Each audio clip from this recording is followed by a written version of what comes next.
11 नंबरचा MCQ बघा. काय सांगितलं त्याच्यामध्ये? A liquid film is formed over a frame M and OP as shown in the figure.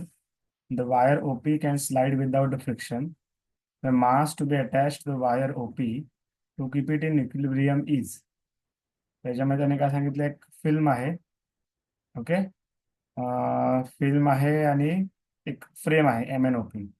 आणि त्यामध्ये OP ही जी काही लेंथ आहे किंवा OP हा जो काही ऑब्जेक्ट आहे तर ती वरखाली मुव्हेबल आहे. Okay. It can be slide without friction.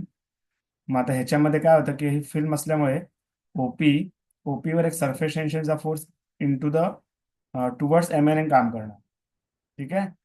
मग किती मास अटॅच केल्यावर ते बॅलन्स होणार असं त्यांनी विचारलंय. म्हणजे इथे डायग्रामने बघितलं आपण, एक फिल्म, हे एक फ्रेम आहे, त्याच्यामध्ये अशी एक फिल्म तयार झाली आहे. आणि ही जी काही पार्ट आहे, हा पार्ट हा मुव्हेबल आहे. हा वर जाऊ शकतो किंवा खाली येऊ शकतो. हा मुव्हेबल आहे. ठीक आहे. हा पार्ट मुव्हेबल आहे. तर जेव्हा, आणि हा ओपी आहे. तर normally surface tension of liquid, ह्या फिल्मच्या लिक्विडच्या सरफेस टेन्शनमुळे ह्या दिशेने फोर्स एक काम करतो. म्हणजे ही लिक्विडची फिल्म आहे, ती नेहमी श्रिंक व्हायचा प्रयत्न करते. मग इथे आपण एखादा मास किती अटॅच करायला पाहिजे, हे मास अटॅच किती केलं पाहिजे जेणेकरून ओपीचा जो काही ओपीवर जो फोर्स आहे सरफेस टेन्शनचा, तो ह्या फोर्सने बॅलन्स होईल. ह्याच्यावरून आपल्याला क्लिअरली कळतंय, force due to surface tension should be equal to weight of the object attach. बरोबर. मग इथे तुम्हाला फोर्स ऑफ सरफेस टेन्शनचा काय घ्यायचा आहे, it is equal to T × 2L. आपल्याला माहिती आहे की जेव्हा फिल्म असते किंवा असं एक फ्रेमच्या मध्ये फिल्म एखादी फॉर्म होते तेव्हा त्याला दोन साईड असतात, ही साईड पण आणि ह्या साईडने पण, बॅक साईडने पण. त्यामुळे 2 हा फॅक्टर घ्यायचा असतो. नॉर्मली टीचा फॉर्म्युला आहे F/L. जेव्हा जेव्हा फ्रेम मध्ये एक फिल्म फॉर्म होते, फ्रेम आहे, त्या फ्रेम मध्ये एक फिल्म फॉर्म झाली. फिल्म समजतं मला, लिक्विडचं सरफेस फॉर्म झालंय आणि ते दोन्ही साईडने ओपन असतं. त्यामुळे इथे 2 फॅक्टर येतो. म्हणजे F ची व्हॅल्यू काय झाली, T × 2L. आणि ही बॅलन्स कशाने करायची आहे, वेट, म्हणजे हे जे काय मास अटॅच केलं आहे त्याचं weight, weight is equal to M × G. बरोबर.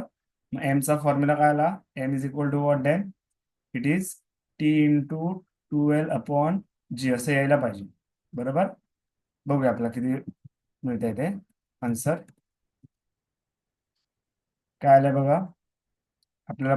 आपण किती एक्सपेक्ट केलं होतं, 2L × T/G. असं इथे आहे का बघूया ऑप्शन. 2L × T/G पहिलंच ऑप्शन आहे म्हणून. समजलं हे? हाँ। ओके ठीक आहे. Next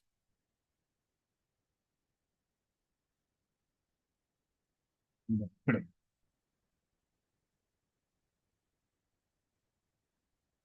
Surface tension of a soap solution is 0.035 Newton per meter. The energy needed to increase the radius of bubble from 4 centimeter to 6 centimeter is dash dash dash 22 upon pi is equal to 22/7. ठीक आहे. एक minute मी एक emergency call करतो, त्याच्यानंतर मग आपण meeting continue करूया. हा.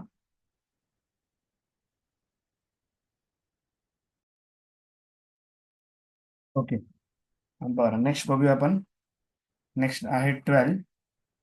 The surface tension of a soap solution is 0.035 newton per metre. म्हणजे तुम्हाला इथे काय दिलं, सरफेस टेन्शन दिलेलं आहे, ते दिले तर 0.035 newton per metre.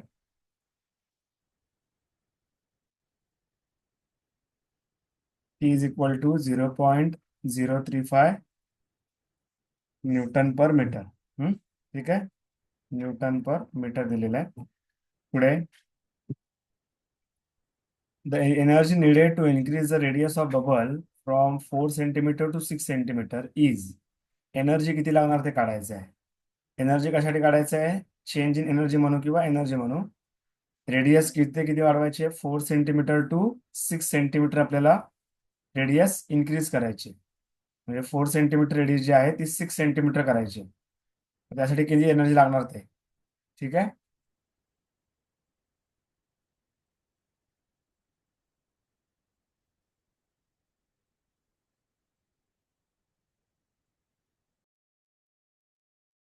Okay.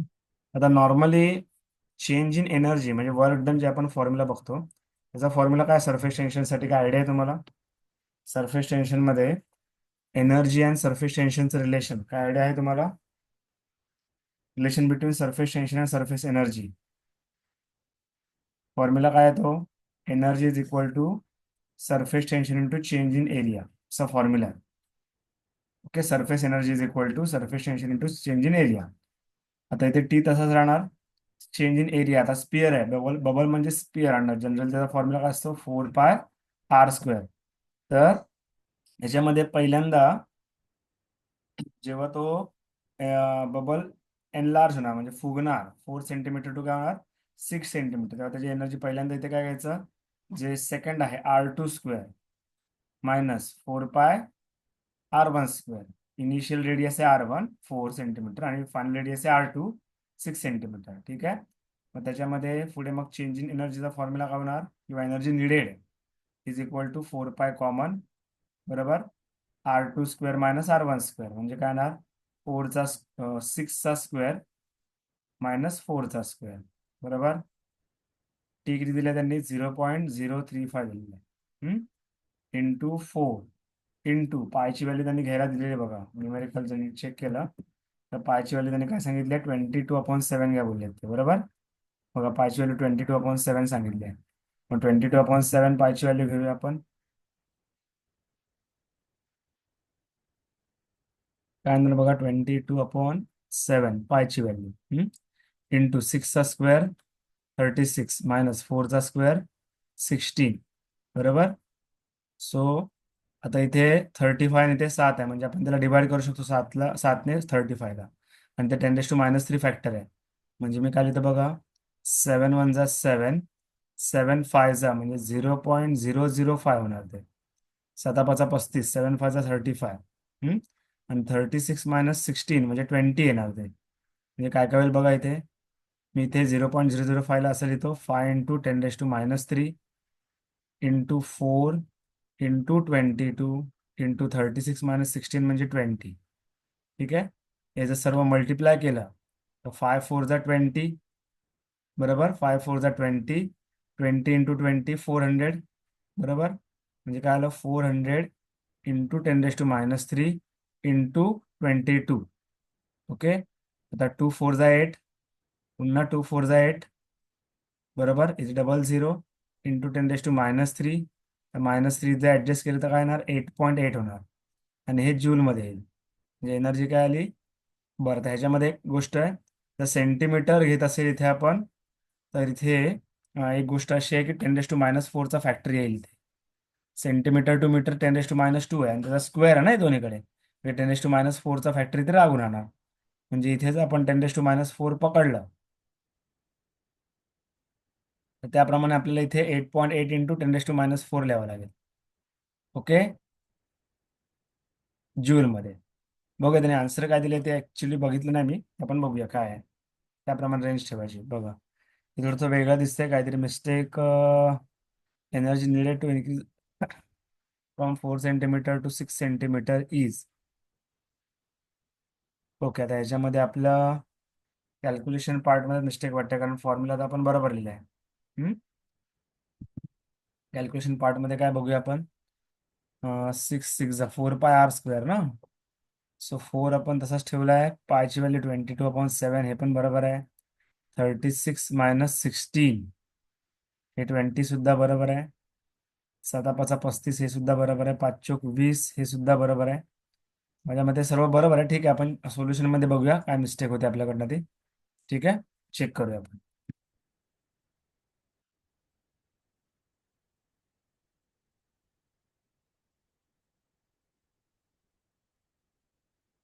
Okay त्याच्यामध्ये हा आपल्याला इथे एक फॅक्टर राहिला म्हणजे 2 राहिला.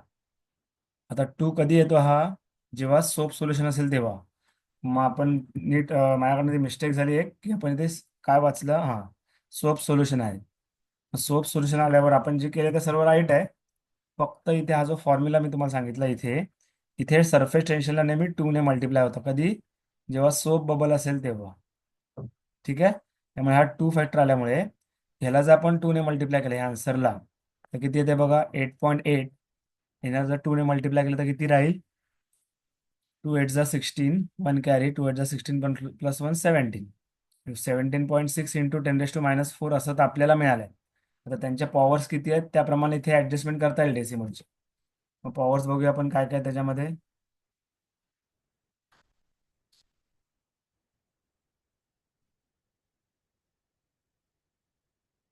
आता याच्यामध्ये 17.6 इंटू 10⁻³ आहे, 1.76 इंटू 10⁻³ माझ्यामध्ये हे आन्सर बरोबर राहील. 1.6 कारण 17.6 असताना 10⁻⁴ आहे. जर डेसिमल लेफ्टला शिफ्ट झाला तर मायनस मधले एक फॅक्टर कमी होतो. म्हणजे आपलं जे हे आन्सर आलं आहे 17.6 इंटू 10⁻, किती आलं ते -4 होतं ना, हे -4 होतं बरोबर. तर ते 1.76 इंटू 10⁻³ होईल जूलमध्ये. Okay, so this is the energy needed to increase the radius from 4 centimetre to how much, 6 centimetre. ठीक आहे.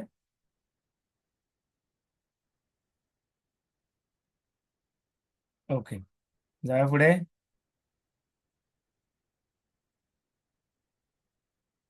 बरं, नेक्स्ट आहे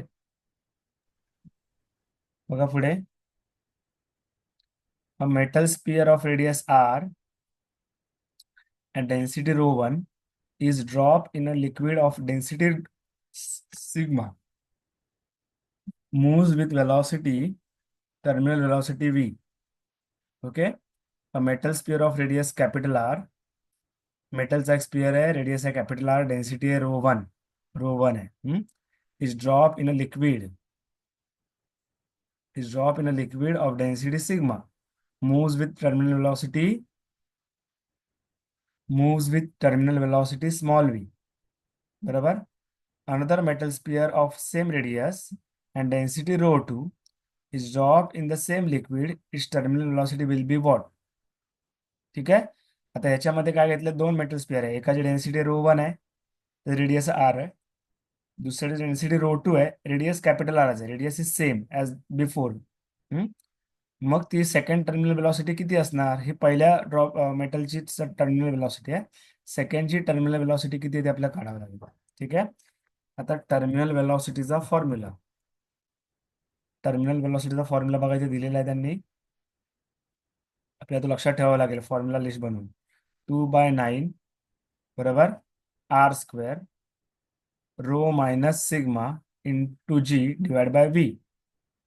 दिस is coefficient of visco, actually it should be v1. Coefficient of विस्कोसिटीचा हा फॉर्म्युला आहे. v इकडे आला, हा इटा खाली गेला. ठीक आहे. मग आपल्यासाठी हा फॉर्म्युला आता गरजेचा आहे. 2/9. आता ह्याच्यामध्ये जी ही डेन्सिटी असते ती मेटल स्पिअरची किंवा स्पेरिकल ऑब्जेक्टची असते आणि ही डेन्सिटी लिक्विडची असते. आणि हा आर जो आहे ते ह्या स्पेरिकल ऑब्जेक्टची रेडियस आहे. इटा म्हणजे कोएफिशिएंट ऑफ विस्कॉसिटी. बरोबर, आपण तो लिहून घेऊया. 2/9 rho minus sigma r² g upon eta. काय फॉर्म्युला आहे तो? 2/9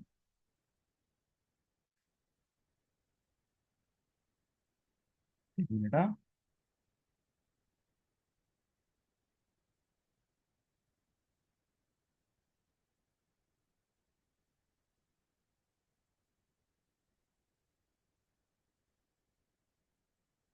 ठीक आहे. फॉर्म्युला होता वेलॉसिटीचा 2/9 बरोबर rho 1 minus sigma into r² g upon eta. ही पहिल्या ड्रॉपची वेलॉसिटी, म्हणजे पहिला ड्रॉप जो आहे, पहिला ड्रॉप नाही सॉरी पहिला स्पियर, तो जेव्हा ते खाली पडेल तेव्हा त्याची रेडियस आर आणि डेन्सिटी आहे त्याची रो 1. आणि ज्या लिक्विडमध्ये पडणार त्याची डेन्सिटी सिग्मा आहे. ठीक आहे. मग आतमध्ये गेल्यावर टर्मिनल वेलॉसिटी v1 आहे. सेकंड जो स्पियर आहे त्याची साईज सेम आहे, रेडियस सेम आहे, पण त्याची डेन्सिटी आहे रो 2. आणि तो जेव्हा खाली जाईल तेव्हा वेलॉसिटी समजा आपण v2 आहे, तर v2चा फॉर्म्युला त्यांनी विचारलाय. पण v2चा फॉर्म्युला काढताना काय काय दिलंय बघा त्यांनी. आन्सरमध्ये काय काय बघा. सोल्युशन पण नेहमी चेक करा. चला सोल्युशन मध्ये बघा, इनिशियल वेलॉसिटी जी आहे म्हणजे पहिल्या स्पिअरची टर्मिनल वेलॉसिटी ती सुद्धा आहे. सेकंड स्पिअरचं डेन्सिटी आहे, फर्स्ट स्पिअरची डेन्सिटी आहे आणि लिक्विडची डेन्सिटी सुद्धा आहे. म्हणजे इथे आपल्याला सबस्टिट्यूशन करावं लागेल. म्हणजे नॉर्मल फॉर्म्युला जर आपण सेकंडचा बघितला तर नॉर्मली फॉर्म्युला काय होऊन जाईल, V2 is equal to 2/9 ρ2 minus sigma R²G upon rho, असा होऊन जाईल तो. बरोबर. पण आपल्याला आता हे काढताना V2/V1 रेशो घेण्याशिवाय दुसरा ऑप्शन नाहीये. ठीक आहे. कारण आपण जे आन्सर विचारलं म्हणजे V2चा जे आन्सर आलेला आहे त्याच्यामध्ये हे टर्म सुद्धा आहेत, पहिले टर्म सुद्धा आहेत, पहिली डेन्सिटी पण आणि पहिलं वेलॉसिटी सुद्धा आहे.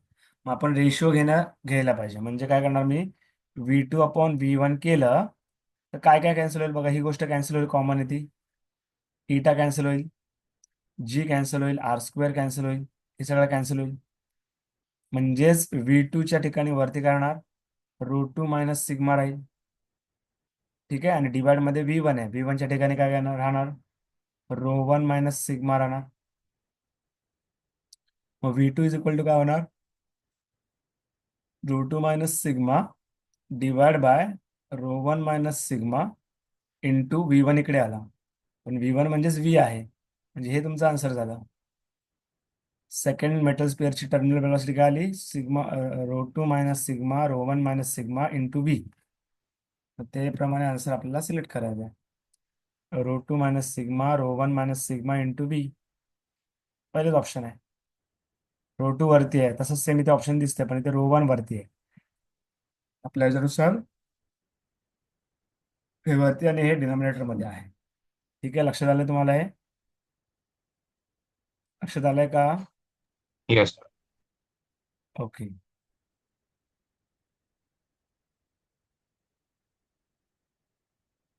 बरं, पुढे जाऊया आपण. यश जॉईन झालाय ना? हो सर, हाय. लेट का रे जॉईन झाला तू? अहो सर, ते एक ऍप्लिकेशन फॉर्म भरत होतो जरा. Okay, online. पेमेंटचीच प्रोसेस होती मध्ये, त्यामुळे जरा थांबलो. ठीक आहे चालेल.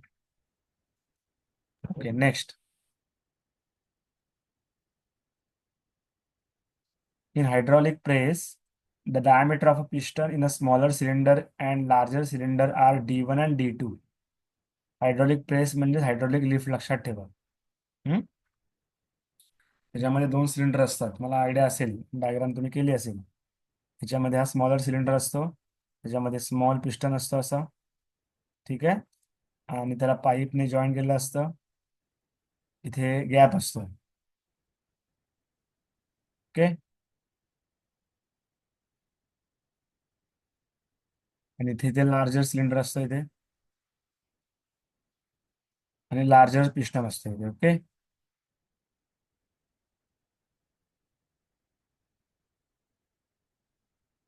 डायग्राम ऍक्च्युली ती बरोबर येत नाही, नोटपॅड मध्ये थोडस स्मूथनेस नाही आहे. ओके. तर ह्याच्यामध्ये जो फोर्स आहे तो F1 आहे, आणि ह्याच्यामध्ये जो फोर्स लागतो अपवर्ड तो F2 असतो. बरोबर. हा F1 आहे. बरं, ह्या पिस्टनचा जो क्रॉस सेक्शनल एरिया आहे त्याला आपण A1 म्हणतो. ह्या पिस्टनच्या क्रॉस सेक्शनल एरियाला आपण A2 म्हणतो. आणि अकॉर्डिंग टू पास्कल्स लॉ, इथून जर आपण प्रेशर फोर्स अप्लाय केला तर जो प्रेशर जनरेट होईल तो प्रेशर इथे सेम ट्रान्समिट होणार. म्हणजे P1 is equal to P2 होतो. म्हणजे काय होणार, प्रेशरचा फॉर्म्युला आहे F1/A1, आणि सेकंड प्रेशरचा फॉर्म्युला आहे F2/A2. पण दोघांचा ratio P1 equal to P2 असल्यामुळे हा फॉर्म्युला आपल्याला मिळतो. आपला हायड्रॉलिक लिफ्टचा फॉर्म्युला आहे. बरोबर. तर विचारलंय काय बघूया आपण. तर if F1 is the force applied on the smaller piston, the force F2 on the larger piston is what. म्हणजे F2 विचारलं डायरेक्टली, आणि D1 D2 काय दिले त्यांनी, डायमीटर ऑफ द पिस्टन दिलेत. तर डायमीटर ऑफ द पिस्टन म्हणजे आपण एरियाच्या टर्म मध्ये रिप्लेस करूया. बरोबर. बघा, हा पिस्टनचा नेहमी जो एरिया असतो, पिस्टन दिसायला सर्क्युलर असतो असा. ठीक आहे. सर्क्युलर असतो असा, म्हणजे याचा जो एरिया आहे तो असतो πr². पण इन टर्म्स ऑफ डायमीटर बघितलं तर काय येणार, तो D/2 चा स्क्वेअर होणार. बरोबर ना. म्हणजे आपण रेशिओ काढला तर हे पाय आणि 2 कॅन्सल होईल ह्या रेशिओमध्ये, A1 A2 मध्ये. म्हणजे राहणार काय, फक्त D² राहणार. म्हणजे ऍक्च्युली फॉर्म्युला काय होणार, तो F1 D1² is equal to F2 D2². हे कळालं कसं आलं ते, कारण एरिया हा πr² आहे. पण आपल्याला रेशो घेतल्यावर कॉमन टर्म जी आहे पाय ती कॅन्सल होईल, आणि 2 पण कॅन्सल होईल, D² राहणार. बरोबर. मग आपल्याला F2 विचारलाय, F2 काय होईल, ही टर्म तिकडे जाईल ना, मल्टिप्लाय होईल ही टर्म, म्हणजे काय होईल F1 upon D1 square into D2 square असं मिळतं आपल्याला. बरोबर. बघूया त्याप्रमाणे आहे का आन्सर. बघा त्यांनी ते फक्त थोडंसं रिअरेंज केलंय. हे जे F1 ला साईडला ठेवलंय आणि D2 आणि D1 जे सेपरेट स्क्वेअर आहे त्यांचा कॉमन स्क्वेअर घेतला ब्रॅकेटला. त्याप्रमाणे तुम्हाला आन्सर कुठे मॅच होते बघूया. F1 into D2 upon D1 hole square. F1 वरती आहे बघा, D2 अपॉन D1 हे ऑप्शन काय आला, डी आला. ठीक आहे, कळलंय.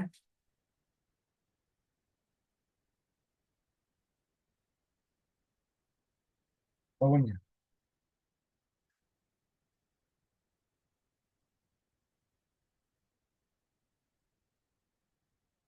ठीक आहे, इकडे जाऊया.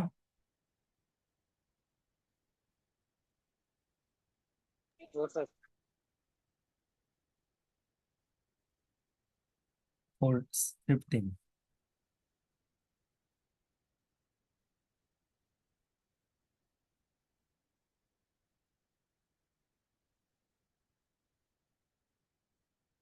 बघा, the radii of two columns of YouTube are R1 and R2. युट्यूबचे टू कॉलम्स, युट्यूबचा अर्थ U shape tube.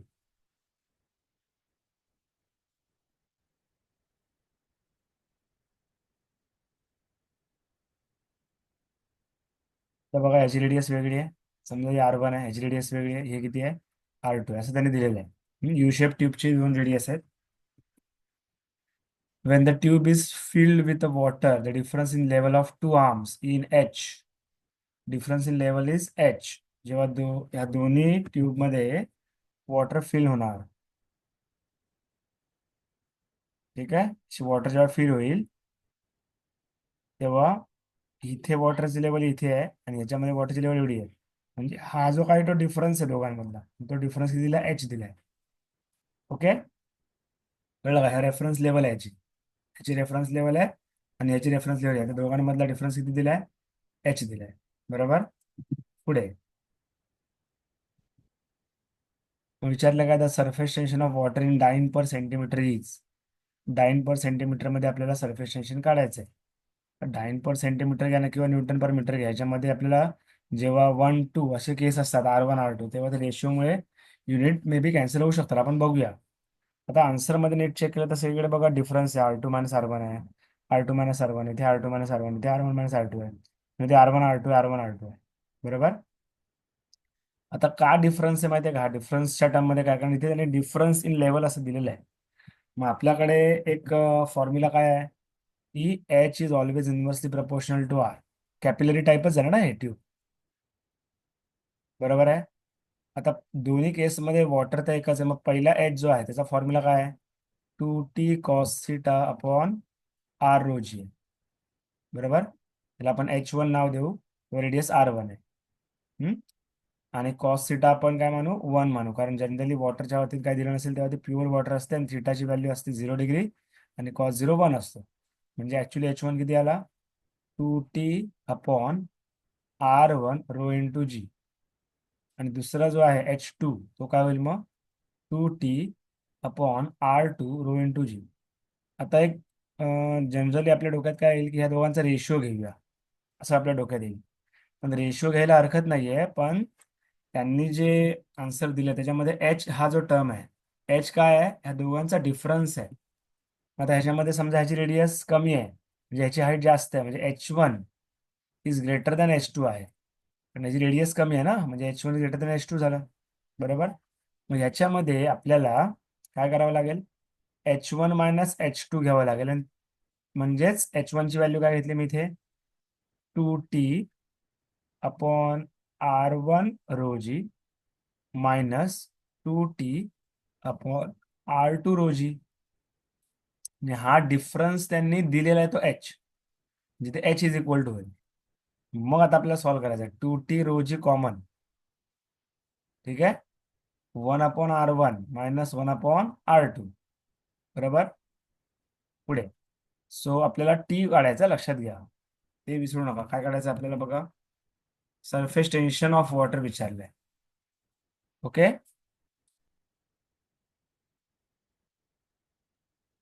Surface tension of water विचारले, बरोबर. आता ह्याच्यामध्ये तुम्हाला रो कुठे दिसतोय का रे? रो कुठे दिसत नाहीये. मग रोची व्हॅल्यू वॉटरसाठी काय असते? 1 ग्रॅम पर cc असते. आणि म्हणून त्यांनी हे सगळं जे दिलंय ते कशामध्ये घेतलंय? CGS युनिटमध्ये. कारण ते जे ते रो त्यांनी सबस्टिट्यूट केला आणि ती व्हॅल्यू 1 ग्रॅम पर cc असते. म्हणजे 1 ग्रॅम पर सेंटीमीटर क्यूब और क्युबिक सेंटीमीटर असं असतं अर्थ. ठीक आहे. मग ज्याच्यामध्ये H=, आता नीट जर चेक केलं तर आपल्याला क्रॉस मल्टिप्लिकेशन करावं लागेल आतमध्ये. जी घेतो मी, रोला 1 घेतला म्हणजे काय होईल? R2 - R1 upon R1 R2. बरोबर ना? इथे क्रॉस मल्टिप्लिकेशन केलं ह्याच्यामध्ये. R2 - R1 divide by R1 R2. मग आता टी साठी रिअरेंज करायचं. झालं, आन्सर आलं आपलं. R1 R2 into H divide by 2. बरोबर आहे. हा जी वरती आला, हा जी वरती आला ना इथे. सो R1 R2, हे R1 R2 पण जे खाली होते 3 टर्म हे वरती आले. ऑलरेडी H आहे. हा 2 इथे होता, 2 खाली आला. आणि R2 - R1 पण खाली येणार. आणि हेच काय राहिलं? राईटला टी आहे. म्हणजे टीचा फॉर्म्युला काय आला? HgR1 R2 2 into R2 - R1. तुम्हाला सर इथे मग तुम्ही H2 - H1 घेतलं असतं तर H2 - H1 घेतलं असतं तर इथे कॅन्सलेशन ऍडजस्टमेंट अशीच झाली असती. ठीक आहे. तुम्ही एकदा करून बघा H2 - H1. ओके. आन्सर काय आलं इथे? HgR1 R2 2 into R2 - R1. बरोबर आहे ना?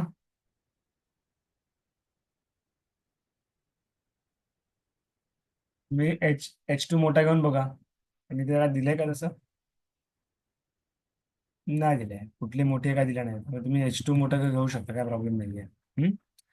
मग त्या डिफरन्स मध्ये ऍडजस्ट होऊन जाणार ते. तुम्ही जेव्हा इथे बघा, लक्षात घ्या, तुम्ही जेव्हा H1 मोठा घेतला तेव्हा तुमचा R1 लहान झाला. मग तुम्ही जेव्हा H2 मोठा घेणार तेव्हा तुमचा R2 लहान होणार. त्याप्रमाणे ते ऍडजस्टमेंट होऊन सबट्रॅक्शन तसंच दिसणार तुम्हाला. ठीक आहे. हा त्यात सर. पुढे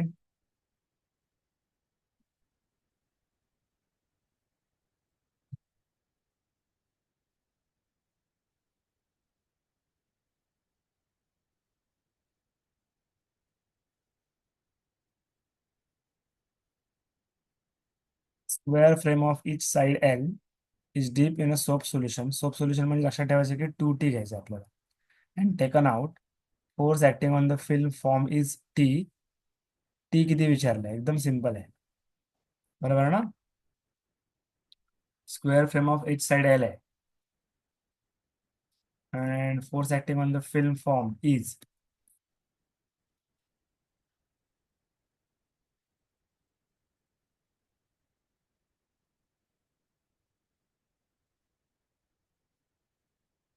एक मिनिट हा.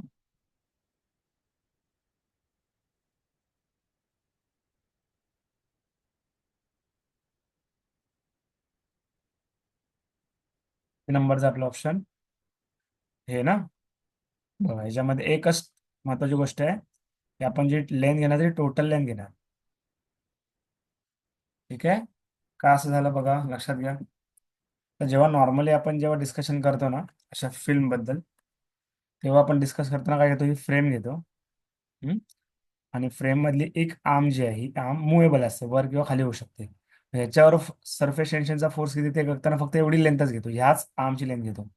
आता त्यांनी ही पूर्ण फ्रेम घेतली आहे आणि ह्याच्यामध्ये फिल्म झाली. त्या फिल्ममध्ये सरफेस टेन्शनचा फोर्स किती आहे किंवा सरफेस टेन्शन किती विचारलंय.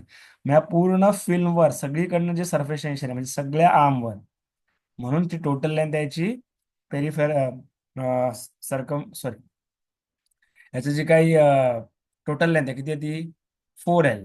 म्हणून ती टोटल लेंथ येणार 4L. Length is 4L. आणि सोप सोल्युशन आहे. फॉर्म्युला काय असतो सरफेस टेन्शनचा? Force acting per unit length. बरोबर. म्हणजे फोर्स किती येणार? T × 4L. आणि आपल्याला माहिती आहे की सरफेस टेन्शन सोप सोल्युशनसाठी असेल तेव्हा सरफेस टेन्शनला 2 फॅक्टरने मल्टिप्लाय करायचं. म्हणजे 2 × T × 4L. म्हणजेच काय आलं ते 8T × L किंवा T × 8L असं येणार ते.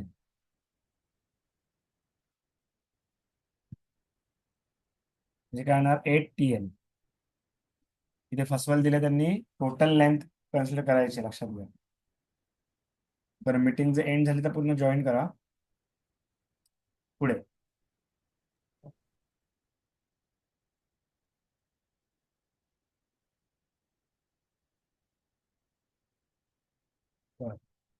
Which one of the following statement about the angle of contact is wrong. Angle of कॉन्टॅक्टसाठी कुठली स्टेटमेंट रॉंग आहे? पहिली काय सांगितलंय, theta greater than 0 degree for pure water glass pair. Pure water glass प्लेअरसाठी थिटा ग्रेटर दॅन 0. आता water आणि glass pair जर घेतलं, प्युअर वॉटर आणि glass pair, so angle of contact greater than 0. आता बघूया आपण, राईट रॉंग चेक करूया. पुढे theta is 90 degree for kerosene glass pair. Theta less than 90 degree म्हणजे acute angle. This is obtuse angle mercury glass pair. बरोबर आहे. हे दोन तर आपल्याला जनरली माहीत असतात. केरोसिनसाठी अॅक्यूट अँगल ऑफ कॉन्टॅक्ट आहे आणि मर्क्युरीसाठी ऑप्ट्यूस अँगल ऑफ कॉन्टॅक्ट आहे. पण वॉटर ग्लाससाठी जे आहे ते ऑप्ट्यूस आहे की इक्वल टू 0 ते बघावं लागेल. आणि बी ऑप्शन काय, theta is not constant for particular solid liquid pair.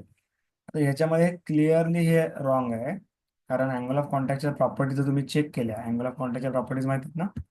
Angle of कॉन्टॅक्टच्या प्रॉपर्टीजमध्ये काय सांगतात ते, की theta that is theta is constant for given solid liquid pair.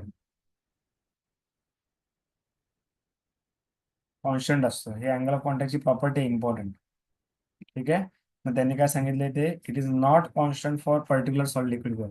So wrong statement is B. म्हणजे इथे तुमचा theta is equal to 0 degree नवीन माहिती मिळाली तुम्हाला. ओके, वॉटर ग्लास पेअरसाठी थीटा ऑप्टिव्स असतं. ऍक्च्युली माझ्या मते ते printing mistake, it should be equal to 0 degree. कारण प्युअर वॉटरसाठी अँगल ऑफ कॉन्टॅक्ट ग्लास पेअरमध्ये theta is equal to 0 degree असेल. पण ठीक आहे, पण इथे क्लिअरली जे रॉंग आन्सर आहे ते, कारण इथे which one of the following म्हणजे एकच रॉंग स्टेटमेंट ओळखायचं, म्हणजे थिटाच येणार, बी येणार. Theta is not constant for particular solid liquid pair. Okay.